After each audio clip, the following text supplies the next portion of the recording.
j'espère que vous allez bien. On se retrouve aujourd'hui avec un update lecture, la deuxième partie de celui de la dernière fois, parce que j'ai encore pas mal de livres à vous présenter, donc des lectures VO, des lectures VF, au final pas mal de romances, du fantastique, de la fantasy, enfin un peu de tout, et de très bonnes surprises comme quelques petites déceptions. On va commencer tout de suite avec le premier livre. On va commencer avec Starfall de A.C. Stephens, donc c'est le 4e tome de sa saga Thoughtless ou Indécise, qui est sorti en français aux éditions Hugo je crois. La sortie française de celui-ci est nommée Sensible, donc chez Hugo Roman, et c'est en fait le premier tome de la saga, mais du point de vue de Kellan Kyle, qui est un énorme book boyfriend, un énorme coup de cœur, et du coup voilà, ça faisait déjà un an que j'avais lu la saga, ça faisait un moment que je me disais est-ce que je me lance dans la lecture du point de vue de ce personnage là. C'est vrai que c'est rare que je lise des tomes entiers du point de vue d'un autre personnage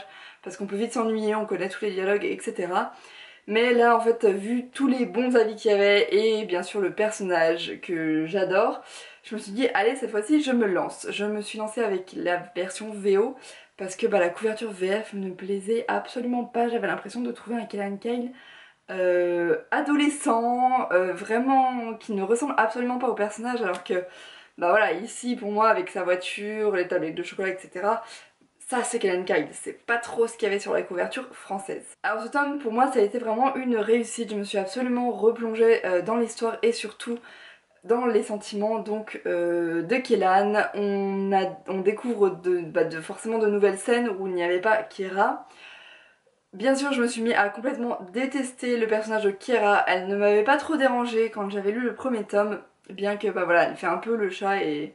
pas le chat et la souris, mais elle a vraiment du mal à choisir entre Kellan et Danny, son petit ami. Ça peut être parfois agaçant, mais ça m'avait pas tant agacé que ici. Alors que là, quand on est du point de vue de Kellan, quand on sait tout ce qu'il ressent pour elle, le côté fragile qu'il essaye de cacher, et qu'on voit qu'elle joue absolument avec ses sentiments, c'est juste absolument horrible. Et voilà, je l'ai vraiment détesté dans ce tome-ci, et j'ai bien sûr absolument adoré Kellan.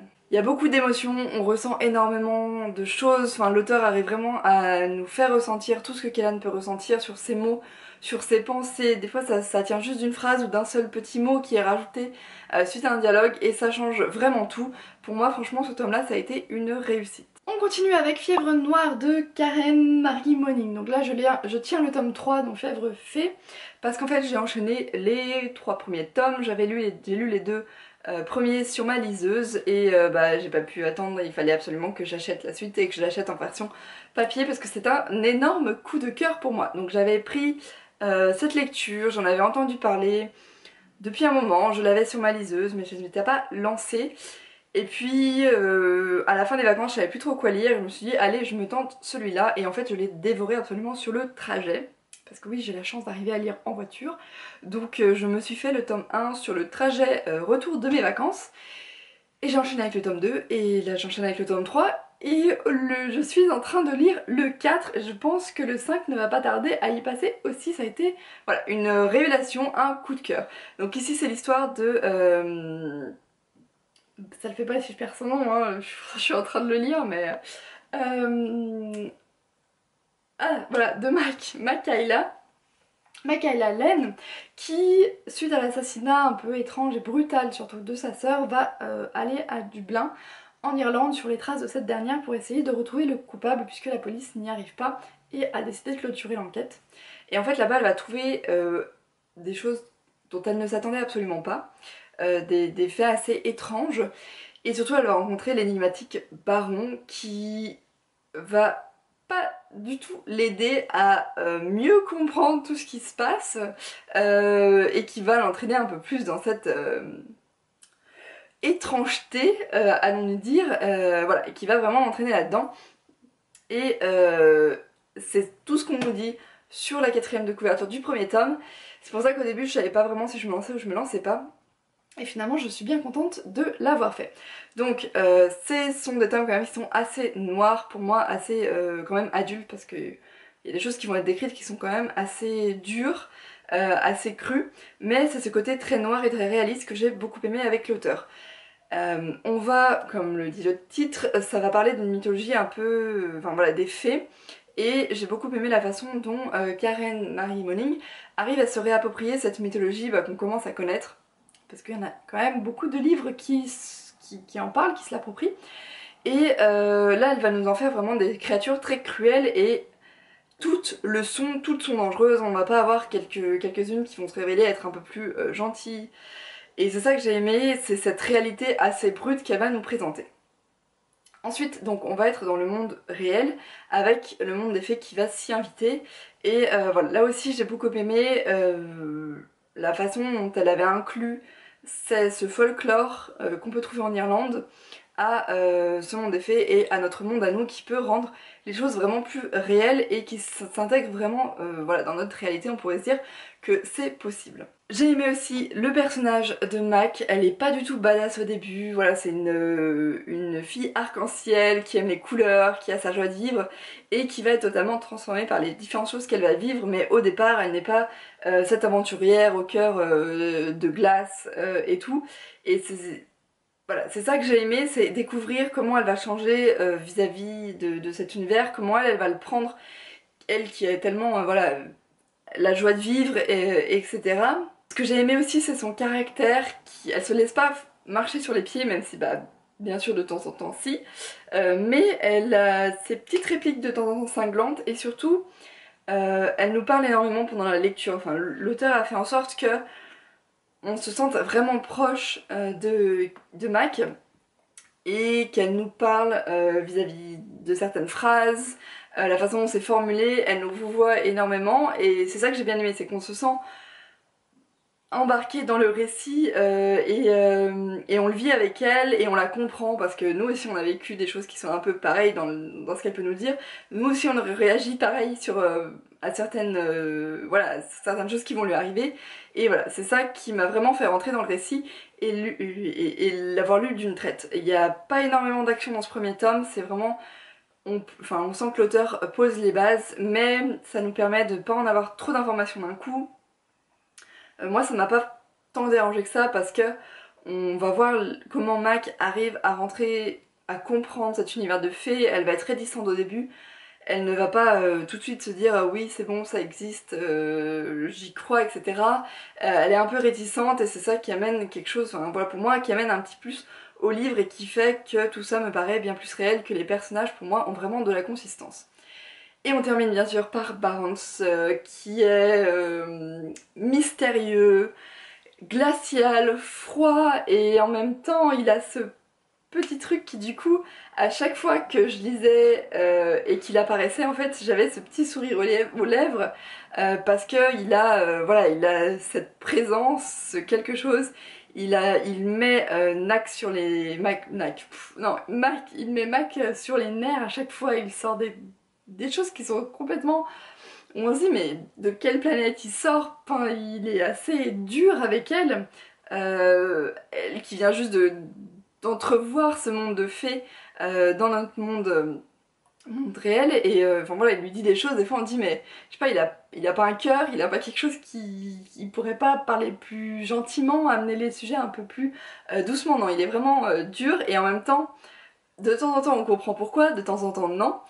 Et voilà, pour vous parler maintenant, j'en suis au 4e livre, pas de spoiler bien sûr, mais il reste toujours aussi mystérieux et c'est ça que j'ai aimé, c'est que pour le moment sur les 4 premiers tomes, on croit de temps en temps le connaître, avoir quelques plus d'informations sur lui, sur son passé, et en fait pas du tout, on va avoir des revirements de certaines situations, et en même temps je l'aime ce personnage, juste pour moi, ouais, il commence à s'approcher franchement du book boyfriend de Kelan Kel, mais dans un registre totalement différent, bien plus noir, bien plus dur, mais voilà, il, il me titille quand même un petit peu. Du coup je vous reparlerai, je pense, plus de cette saga quand j'aurai terminé le dernier tome. Pour le moment je n'ai chroniqué que le premier sur le blog parce que comme je l'ai lu à la suite, j'ai peur de me répéter dans mes différentes chroniques. donc peut-être que je chroniquerai le dernier aussi, ou je ferai quelque chose d'un peu plus global sur le dernier, mais vous pouvez trouver la critique du premier tome, sans spoiler bien sûr, sur le blog. On continue avec 738 Days de Stacey Cade, donc je vous l'avais présenté dans les sorties du mois de juin. Je l'attendais, le synopsis m'avait vraiment intriguée et du coup j'avais vraiment envie de me plonger dedans. C'est l'histoire d'Amanda qui en fait a été, il y a 2 ans, elle a été enlevée et elle a été abusée et enfermée pendant 738 jours. Et là-bas en fait la seule chose qui la maintenait un peu saine d'esprit et qui l'aidait à surmonter tout ce qu'elle vivait, c'était un poster qu'il y avait dans la chambre dans laquelle elle était enfermée, un poster de Chase Henry qui était la star de télévision de l'époque. Et en fait elle s'en est fait un personnage réel dans sa tête qui l'aidait à surmonter, qui lui parlait et qui lui rappelait un peu sa maison et sa famille. Voilà 2 ans donc qu'elle a été enlevée, qu'elle est retournée, qu'elle a été sauvée, qu'elle est retournée dans sa famille, mais elle a toujours énormément de mal à recommencer à vivre à peu près normalement sans toutes ces peurs qui la paralysent. De l'autre côté, Chase Henry, depuis cette époque, a sombré dans l'alcool, dans la drogue, etc., a pris un mauvais tournant, et du coup c'est un peu la risée d'Hollywood. Aujourd'hui il veut essayer de remonter la pente et de se refaire un nom, et du coup son attaché de presse a une idée, c'est de aller voir Amanda et de réunir ces 2 personnes, enfin voilà, de réunir Amanda avec la star de cinéma qui l'a aidé à s'en sortir pendant tous ces jours, tout son enfermement. Sauf que bah, bien sûr les choses ne vont pas se passer exactement comme prévu. Alors, ce que j'ai aimé ici, c'est que l'histoire est vraiment touchante en réalisme. On sent énormément la souffrance d'Amanda qu'elle a pu vivre. En fait, on ne va pas la vivre avec elle, puisque le récit se déroule 2 ans auparavant, mais on va vivre ce qu'elle vit aujourd'hui, avec toute cette terreur, toute cette peur en fait qui la paralyse dans sa vie de tous les jours. Et voilà, on sent vraiment sa fragilité. On n'a pas l'auteur n'en fait pas une héroïne qui a survécu et qui s'est remise très rapidement de tous ses traumatismes. On sent qu'elle les porte toujours en elle et on sent qu'ils sont ancrés et voilà, qu'ils ont vraiment été le fruit de son enlèvement. Ce que j'ai aimé aussi, c'est que même dans sa famille, donc elle retourne avec sa famille, donc ses parents et ses 2 sœurs, qui avaient été brisés par son enlèvement, mais qui ne sont pas moins par son retour. On sent que son retour a aussi mis des freins à cette relation familiale, a amené d'autres obstacles. Et voilà, c'est pareil, là l'auteur est vraiment resté pour moi très réaliste en, voilà, en ne dépeignant pas une famille absolument parfaite où maintenant c'est la joie, tout le monde est beau, tout le monde va bien. Pour moi, effectivement, je pense que le retour de cette personne qui a été enlevée peut causer des traumatismes aussi dans la famille, en particulier maintenant qu'elle a toutes ses peurs et qu'elle n'arrive pas à revivre normalement. De l'autre côté, on a Chase Henry qui lui nous présente une autre réalité, c'est celle de la célébrité, qui bien sûr mène le succès qui monte vite à la tête et qui peut mener à l'alcool, à se battre, à tous ces déboires-là. Le récit du point de vue des 2 personnages, et même quand on est du côté de Chase, on comprend ce qui l'a amené à, voilà, à boire, à se battre, au final à briser sa carrière. On apprend peu à peu les raisons et on comprend, enfin pour moi je pense que vraiment la célébrité peut causer tout ça parce que voilà, c'est vraiment beaucoup d'attention de la part des gens, on demande énormément de stress de la part de la personne elle-même et du coup pour s'enlever ce stress là forcément bah, l'alcool, on peut vite tomber dans l'alcool. Ça a été une bonne lecture même si j'ai quand même voilà, une petite déception quand même sur certains points. Le premier, c'est que je pensais qu'en fait Chase et Amanda allaient partir un peu s'isoler quelque part pour apprendre à se connaître, pour discuter. Là, non, ils vont se retrouver à l'hôtel parce qu'ils vont... en fait, Amanda va assister pendant plusieurs jours au tournage du nouveau film dans lequel Chase va jouer. Et du coup, ce contexte hôtel, pas trop loin de chez elle, même s'il est bien amené, qu'on comprend pourquoi il se retrouve là-dedans, voilà, c'est pas à ça que je m'attendais en fait quand j'ai vu la couverture. Moi, on a l'impression voilà, que le ciel est dégagé, qu'on a seulement des collines. Enfin voilà, pour moi, j'avais plutôt l'impression d'avoir un voyage, un road trip ou quelque chose comme ça. et c'était pas du tout ça. Donc là c'est parce que moi je me suis imaginé quelque chose qui allait pas. Deuxième chose, c'est le rapprochement entre Amanda et Chase que j'ai trouvé un peu trop rapide. Amanda, je pensais qu'elle allait être vachement plus réticente vis-à-vis de tout ce qu'elle avait vécu. Et là, pas du tout. Je trouve que vraiment on va un peu vite. On a aussi un événement à la fin qui rajoute un peu de drama. Mais franchement, moi j'en avais pas besoin pour finir, enfin pour que l'histoire se finisse. Il y en avait. Voilà, il n'y avait pas forcément besoin de ça. Ça m'a coupé un peu du côté réalisme que je pouvais trouver au début du récit. Et voilà, c'est ça qui m'a un petit peu déçue. Mais voilà, si... Il faut que j'arrête avec mes voilà. Hein, voilà. Non, je viens d'en refaire en plus.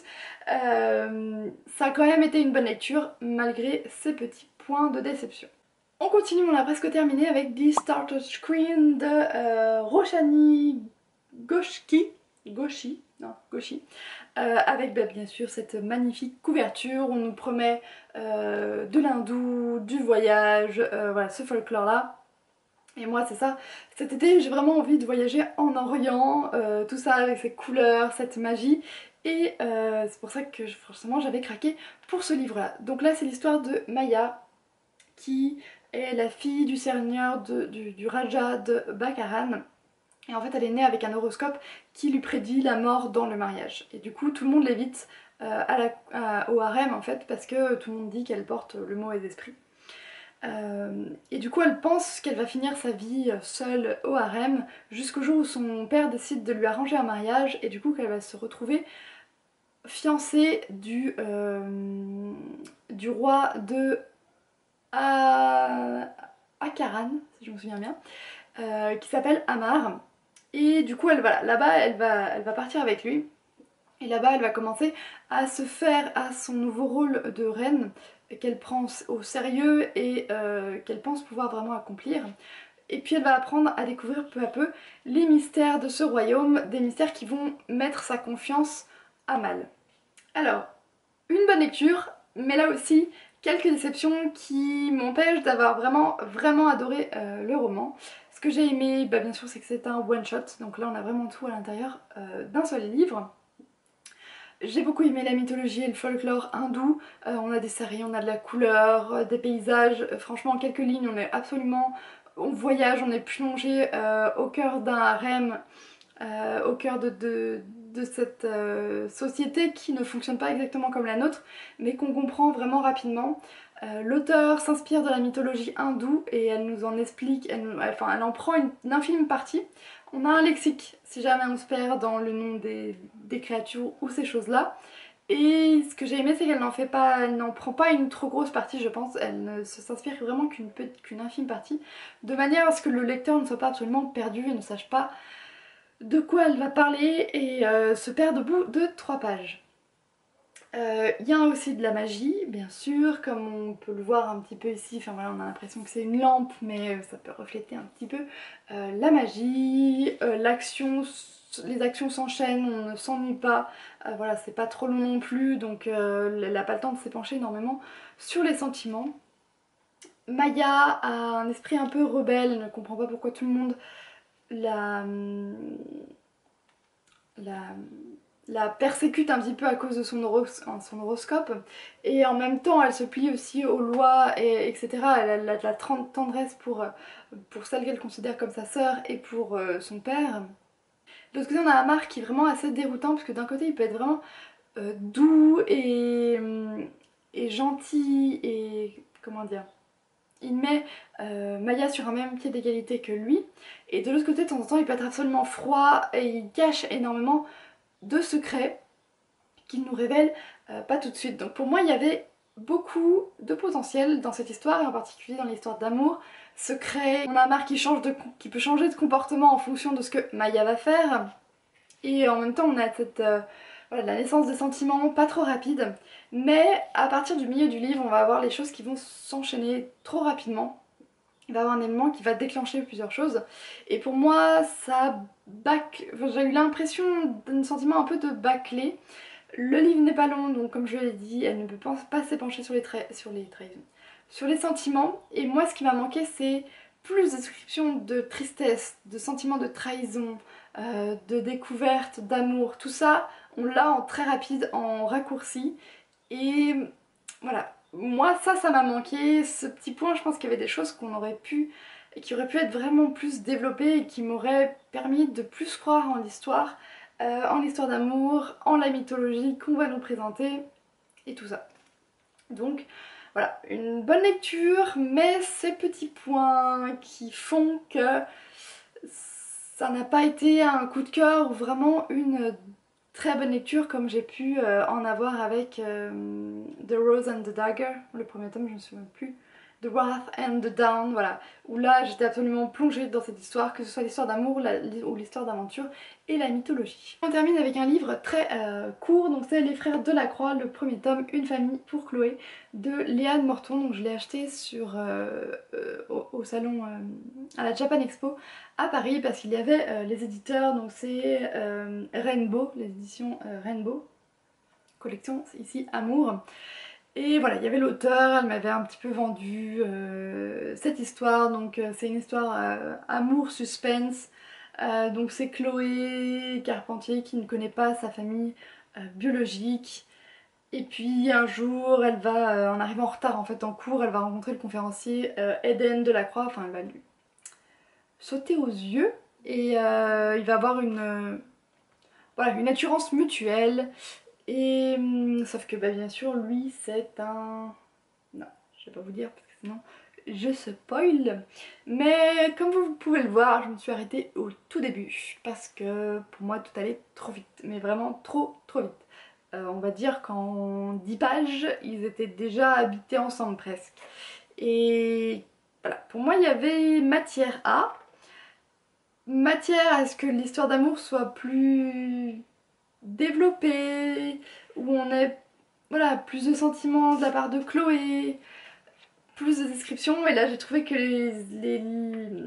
on a l'impression que les jours passent très rapidement, qu'on passe sous silence pas mal d'événements, ou qu'on ne les summarize, non, qu'on ne les résume en seulement un paragraphe alors qu'on aurait pu pouvoir y assister. Et puis j'ai trouvé aussi des dialogues qui étaient un peu... En ce moment j'ai du mal avec les dialogues où on a l'impression que personne ne pourrait vraiment dire ça. Je m'explique, je pense que j'en avais déjà parlé en plus. C'est que on parle même à des gens à qui on a confiance, à qui on vit, on parle toujours avec un filtre. Il y a des choses qu'on ne dit pas, qu'on pense mais qu'on ne dit pas. Et là j'avais l'impression de lire des pensées de personnages dans des dialogues. Que ce soit sur la syntaxe des phrases ou même sur ce qui va être dit. Il y a des choses où non, enfin, personne ne l'aurait dit comme ça à des gens qui connaissent, et encore à moins à des gens qui viennent tout juste de rencontrer. Et du coup ça m'a fait lever les yeux au ciel, et bah voilà, j'ai pas pu continuer cette histoire. Je me suis arrêtée vraiment au début, et encore je l'ai continué parce que j'étais dans la voiture et c'était le seul livre que j'avais à portée de main. Donc voilà, pour moi ça a été une grosse déception ce livre-ci puisque je ne l'ai pas terminé.